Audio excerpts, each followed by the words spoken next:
Bonjour frères et sœurs.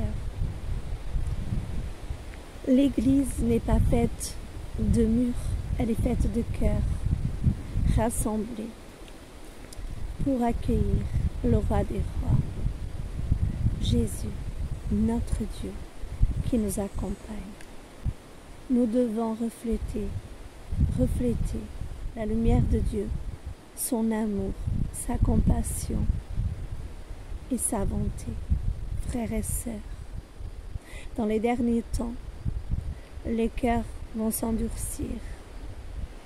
Gardez vos cœurs attachés à la parole de Dieu, à la Bible, attachés à Jésus, le cep. Nous, ces sarments, nous devons être unis plus que jamais, afin de porter beaucoup de fruits dans les derniers temps, afin que beaucoup d'âmes soient sauvées et touchées. Ils vont être touchés comment? Par l'amour, frères et sœurs.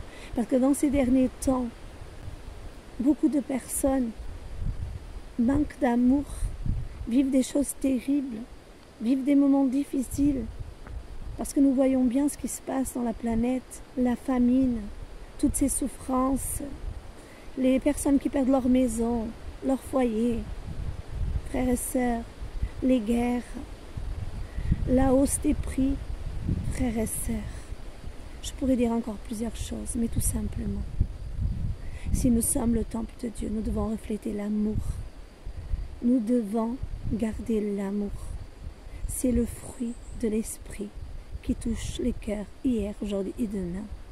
Cet amour ne vient du cep. Et le cep est attaché au vigneron, notre Dieu le Père, Jésus et le Saint-Esprit. Si nous voulons, frères et sœurs, faire la volonté de Dieu, nous ne pouvons la faire que si nous restons attachés au cep, à Jésus, et au baleur des cieux, au baleur de la parole vivante, la Bible. Appliquons-la, mangeons-la, ayons soif, remplissons-nous afin de pouvoir déverser sur ceux qui nous entourent, qui ont besoin. Frères et sœurs, plus que jamais, laissons l'amour de Dieu nous refléter, nous remplir. Soyez bénis, frères et sœurs, et marchez dans l'amour. Dieu nous invite à marcher dans l'amour. Ce message, c'est surtout de dire, marchez dans l'amour. L'amour, il est patient. L'amour n'est pas envieux. L'amour n'est pas jaloux. L'amour est bon en tout temps.